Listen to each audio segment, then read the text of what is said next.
नमस्कार दोस्तों सबको शिवरात्रि की शुभकामनाएं।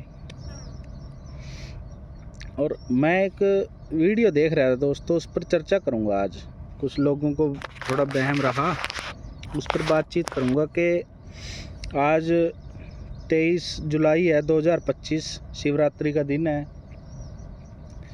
तो इस समय मौके पर लगभग 10 साढ़े 10 बजे सवेरे के टाइम पंजाब के अंदर किसान बैठे थे कहीं, और वहाँ मशीनां पहुँच रही हैं बड़ी बड़ी, कोई काम कर रही होगी सरकार वहाँ, तो उन किसानों को उठा उठा के साइड में कर रही, बाहर निकाल रही ज़मीन से।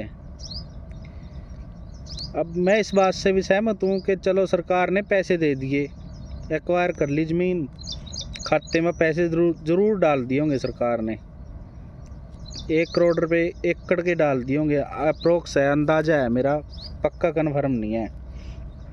कुछ लोग कह देंगे कि इतने पैसे मिल गए फिर क्यों धक्का मुक्की कर रहे, क्यों लड़ रहे, बन जान दो, ये है वो है। लेकिन वो ऐसे ही लड़ रहे दोस्तों, उसका कारण है क्योंकि ये जो ज़मीन है ना, ये किसी रेट में नहीं आपको मिलने की, मतलब ये 1 करोड़ में भी नहीं मिलने की, ये 2 करोड़ में भी मिलने की नहीं, मतलब वापस ये चली गई तो फिर गई है बस, इसको दोबारा आप ले नहीं सकते। इसलिए वो लोग वहाँ धरना कर रहे थे कि ये ना जाए। हालांकि पता है, सबको पता है कि सरकार रुकने वाली नहीं है, वो करेगी अपना काम, लेकिन विरोध करना भी ज़रूरी है। ये एक ऐसी मतलब सिस्टम है, जैसे पैसे हैं ना, जो वो 1 करोड़ मिल गए, 2 मिल जो, वो चले जाएंगे, वो रहने के नहीं है वो, मतलब। और आज के हालात हैं जो ज़मीन के, वो किसी रेट में भी आपको मिल नहीं सकती आज की तारीख में। पिछले दिनों में एक अपना कोई मित्र है, वहाँ पेस्टिसाइड की शॉप पर बैठा था, चली बात मैं बात कर रहा हूँ, तो वहाँ एक किसान साथी आ गया, लगभग उसकी एज 36 साल 37 साल के आसपास थी। तो वो खुश हो रहा, वही उस समय बीज खरीद रहे थे जीरी का किसान, वही कोई कह रहा 35 क्विंटल वाला दे दे, कोई 40 क्विंटल वाला दे दे, और वो खुश हो रहा। तो वो कह रहा कि ज़मीन की बात चल गई कि ज़मीन बड़ी महंगी होगी भाई हमारे। कहा, मैं पूछा भाई कितने की होगी? कहा जी बस 1 करोड़ की मान का चलो। कहा भाई मैं चुप रह गया, उसकी बात तो सुन ली मैंने, लेकिन चुप रहना पड़ा क्योंकि लोग फिर अड़ नहीं देंगे ना, कि उसको पता नहीं था कि ज़मीन तो सस्ती है, सस्ती होगी, महंगी नहीं हुई है। और जो स्थिति ये आ जा रही है ना कि 1 करोड़ की होगी, इतने की होगी, वो होगी, ये तो स्थिति आज से 20 साल पहले आ गई है दिल्ली के पास। वहाँ के हालात तो देख लो जा करके, दिल्ली, गुड़गांव, फरीदाबाद, वहाँ गांव ही तो थे, लोग खेती तो कर रहे थे वहाँ 20 साल पहले 1 करोड़ 2 करोड़ इतने की ज़मीन बिक चुकी है। वहाँ जिन लोगों ने तो कुछ खरीद लिया था, कोई अपना स्थायी कारोबार कर लिया था, वो तो आज ठीक है, नहीं तो वहाँ कहाँ रह गए किसी के पास पैसे। यही स्थिति चंडीगढ़ के आसपास है, कितनी ही महंगी बिक जो, और हिसाब नहीं लगाते, मान लो 1 करोड़ की ज़मीन तो देख ली, अब कोई शादी करेगा तो सोने की ज़रूरत पड़ेगी, वो 1 लाख रुपए का 1 तोड़ा हो रहा, तो फिर वो ज़मीन उसका मुकाबला कैसे करेगी?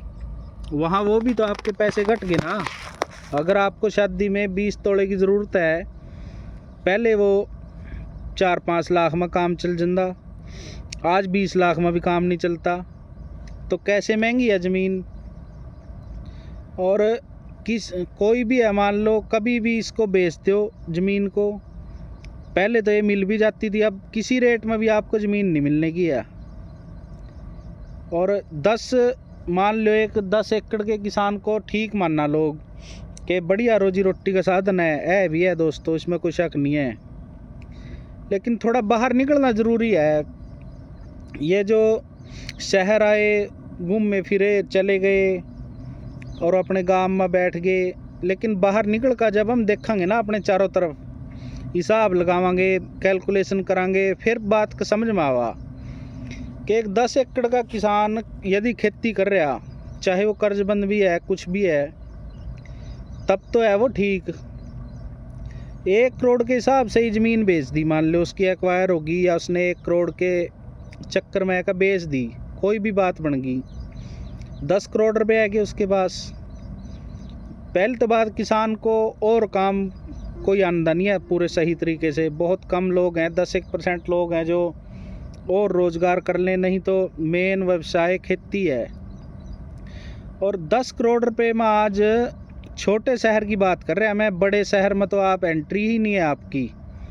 छोटे शहर के अंदर एक कोठी ले इसका आप, एक बढ़िया कोठी, मतलब 10 करोड़ रुपए में, तो कहाँ तो वो 10 एकड़, और कहाँ आप उसको निपटाते ही आप एक कोठी के मालिक रह गए बस।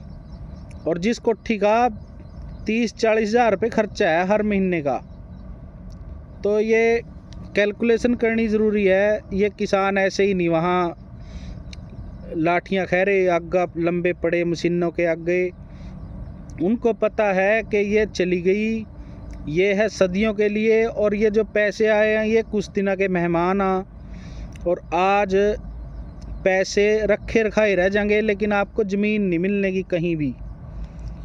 गलती से यदि आप ज़्यादा दूर नहीं, हमारे एरिए से 70-80 किलोमीटर है चंडीगढ़, वहाँ पर आप 10-15-20 किल्ले बेच का भी चले जाना, तो आप एक शोरूम नहीं वहाँ खोल सकते हैं। आप 20 किल्ले बेच का एक शोरूम की बात कर रहे हैं, मैं सिंगल की, आप उसको खोल नहीं सकते, आप एक शोरूम को ख़रीद नहीं सकते हैं वहाँ जा कर के। तो ज़मीन महंगी नहीं हुई है दोस्तों, ज़मीन सस्ती है, मतलब हिसाब हो तो हमारे पास पैसे ही नहीं है इतने, इसलिए हम ना वो महंगी लगा के बहुत पैसे आ गए। तो ये हिसाब लगाने की बात है दोस्तों कि आज और महंगाई कहाँ पहुँच गई है, और भी हिसाब लगाए करो कि प्रॉपर्टी शहर में क्या रेट हो गया, आपके ज़मीन जाने के बाद आप क्या ले सका, क्या अपना काम आवा। पता नहीं कितने लोगों के पास पैसे ख़त्म हो गए, ज़मीन के पैसे आए और चले गए, और वो बैक वहीं पहुंच गए। जिसने कोई अपनी स्थायी संपत्ति बना ली वो ज़िंदा रह गए, बाकी जिन मतलब यूज़ नहीं सही कराया वो उनका सिस्टम ख़राब हो गया। ठीक है दोस्तों, जय जवान जय किसान।